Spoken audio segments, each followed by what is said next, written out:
thin veil of smoke drifts across the face of the engine. The scent of hot oil hangs in the air. Then, boom, one hit, and the whole steel frame shakes as if it has just woken up. The engine history invites you to step a little closer and listen more clearly. Here, I do not chase pretty words.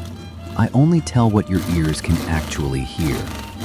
The twin Hemi roaring in sync, like two machine oxen pulling under the same yoke. The Duvon 6N diesel is going glup, glup, slow but sure. The Napier Lion rumbling with that old-school speed voice. Wartime radials, when cold, are thick with smoke, popping for the first few beats before the sound rounds out. In between are small machines like the Lister, low horsepower but relentless, and hot bulb engines that must be heated red hot before they will fire. There is a segment where Babs runs again, and it sounds like a greeting to those who came before. I will explain it briefly and clearly. Where white smoke comes from, why some engines must be hand-turned, and why protecting oil and protecting heat is how you keep an engine alive for the long haul.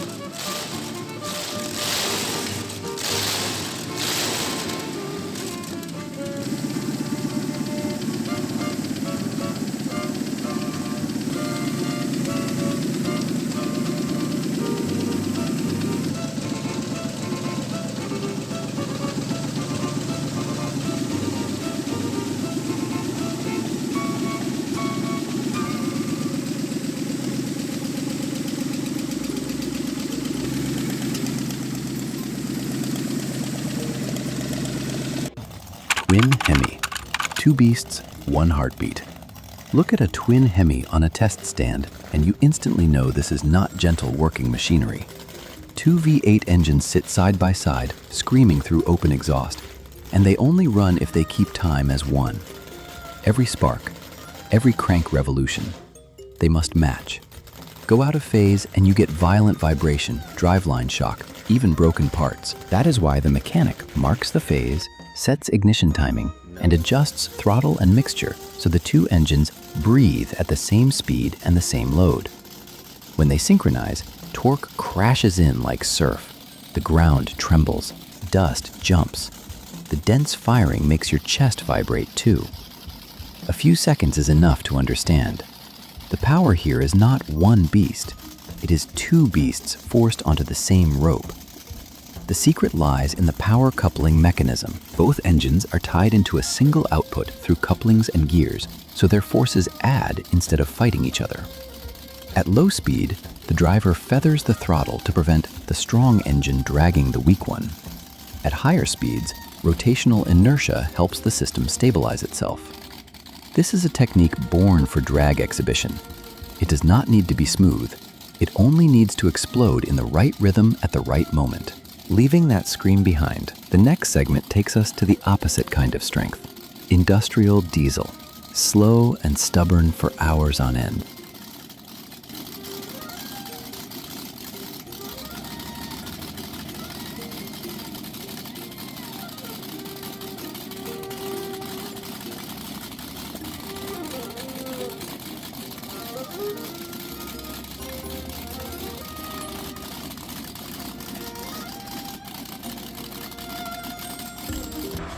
Duvon 6N, a slow diesel beat that refuses to yield.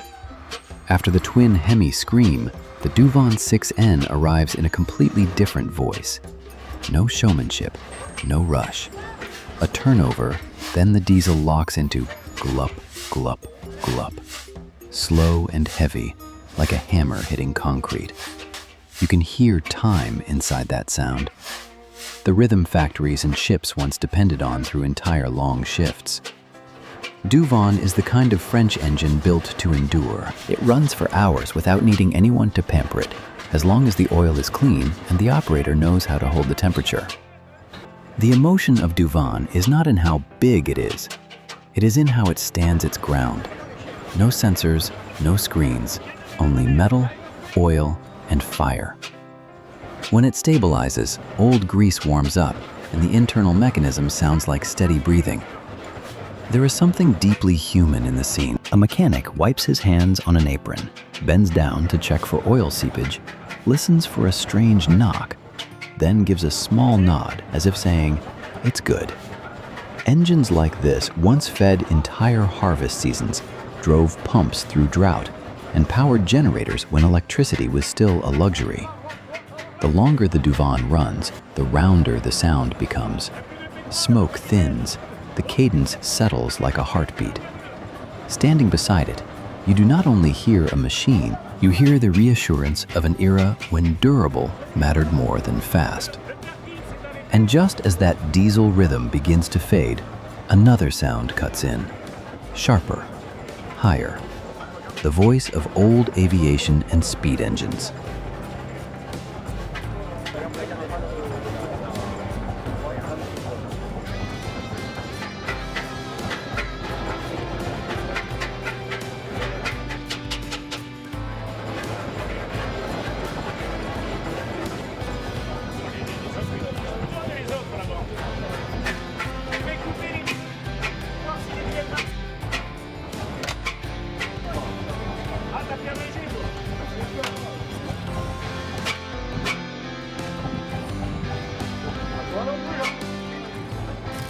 Napier Lion, a strange W12 and the golden age of speed. The Napier Lion does not wake gently. It comes alive with a tight growl, then stretches into a refined rumble that feels unmistakably British, from an era that believed speed was honor. What makes the Lion unusual is its W12 configuration. 3 banks of cylinders are arranged in a W, packing many combustion chambers into a relatively short engine. That made it both powerful and compact enough to fit not only aircraft, but also racing boats and record-setting cars. Open the throttle and you hear a dense, continuous firing rhythm, like drums striking close together. Not sparse like a tractor, not sharp like a turbine, but a noble mechanical voice. The emotion of the Napier Lion lies in the images it pulls behind it. Wet grass airfields, windy boat docks, racers staring at a stopwatch like fate itself. It is the kind of engine that makes people wear leather coats, put on goggles, and believe metal can outrun human limits. And even if today it runs only in demonstration, that rumble still makes listeners straighten their backs, pulled into a time when engineering could not be separated from courage. Technically, the Lion is strong because of its big displacement and dense firing cadence. Once it stabilizes, you feel a smooth pull, less harsh vibration, the signature of a well-balanced machine. But not every engine in this video carries that kind of beauty. Right after this comes something rougher and heavier. Industrial and aviation machines that light off with smoke, oil, and very real pounding.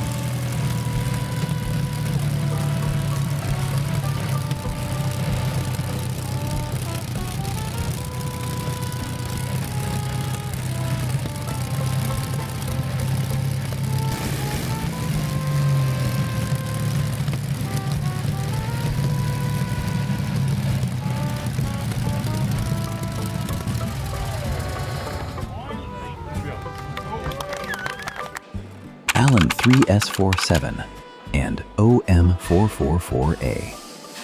Industrial beats that hit your chest. The Allen 3S47 speaks in the language of old machine shops. Slow, heavy, and pounding. It turns a few revolutions, then each combustion event lands like a blow on the floor, steady as a hammer. No sensors, no screens, only metal, oil, and fire. You smell old grease heating up before you fully register the beat. When it stabilizes, the flywheel holds rhythm, the shaft turns smoothly, and the moving mechanism is right there in front of you. Levers, connecting rods, oil droplets clinging to joints.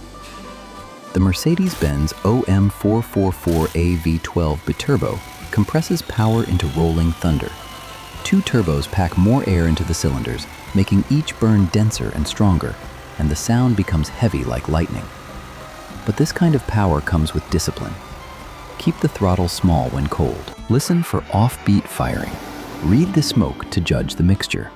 and always let the temperature rise evenly before taking a load. A great industrial engine is not defined by its first growl. It is defined by its ability to run for hours and still stay steady. Hear it once, and you know it was built to endure. What should the engine history follow closely next time?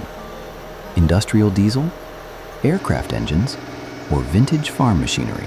Comment on one choice under the video, and the team will prioritize the topic mentioned the most. And if you can, hit follow so you do not miss the episode that matches your taste. Across the yard, a heavy starter sound lands. A wartime radio is preparing to speak.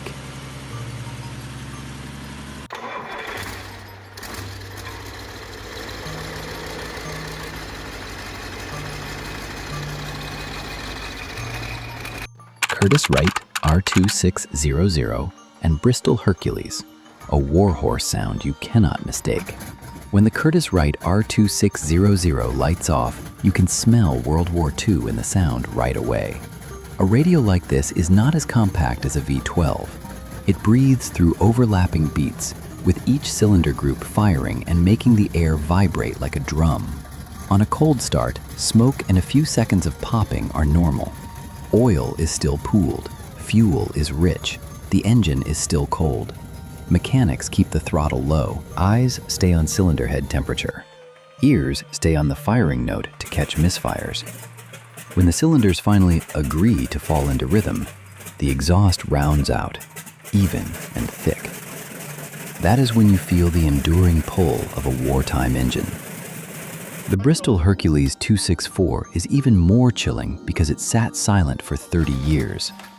Before engaging the starter, they flip the propeller through a few turns to purge oil from the lower cylinders and prevent hydraulic lock. A 7-cylinder marine radial lives by the same rule.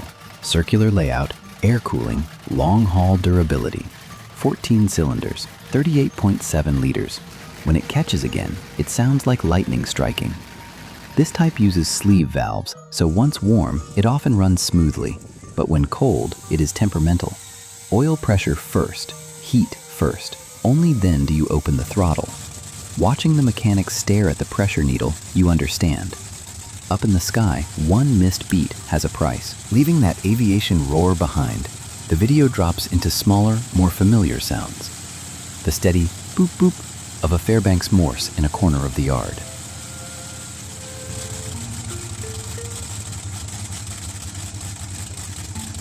Fairbanks Morse 32D, Lister SL1, and hot bulb. Small, but full of soul. The boop boop of a Fairbanks Morse 32D sounds like a large clock breathing. It runs slowly. The flywheel turns heavily. Each firing beat is spaced far enough apart that you can hear the intake and the exhaust clearly. Technically, the flywheel stores momentum to pull the shaft through dead center, and the governor only lets the engine take fire when it needs to hold speed. That is why it once served as a pack horse for workshops. Today it sits in a back corner and still runs as smoothly as ever. The Lister SL1 is even more compact, one cylinder, around 3.6 horsepower at 1,500 revolutions per minute, often found on small generator sets. Small means easy to carry, easy to repair, and willing to work where skilled help is scarce.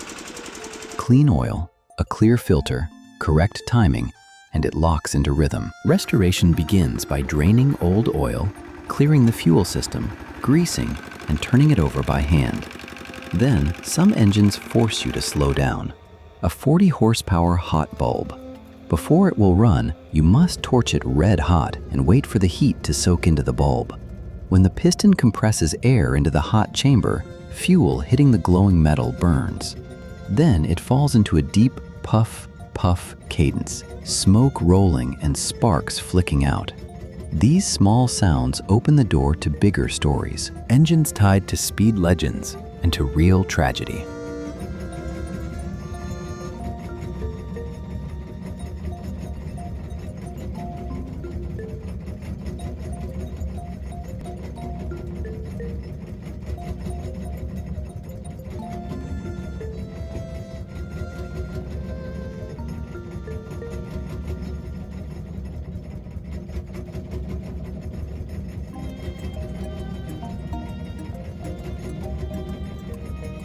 babs, oil, and engines that carry people's names. Not every engine is only metal. When babs runs again, people instinctively lower their voices. It is tied to sand speed racing, to Perry Thomas, and to the price of ambition. When it catches, the roar carries more respect than excitement. Standing near it feels like standing beside a story that is still breathing. Elsewhere, a 1903 oil engine runs again like a greeting to the birth of the American oil industry. Drilling deeper. Pumping more, opening an entire chain of new trades. Oilfield Bessemer machines blow a signature whoosh. Aged, but still heavy with force, reminding you that real work always needs torque and durability. Restoration begins by draining old oil, clearing fuel, greasing, and turning it over by hand. Out in the field, a 1946 threshing set and a 1916 tractor show how mechanization changed lives. Fewer people could do more, harvests kept better time, and farmers' skills shifted into knowing machines. A Rumley oil pull 25 to 40x and a Reed 15 horsepower not only pull work, they teach people to listen to an engine, manage lubrication, and hold rhythm under load. When the smoke clears, what remains is a strange feeling. History is not in books, it is in the firing beat you just heard.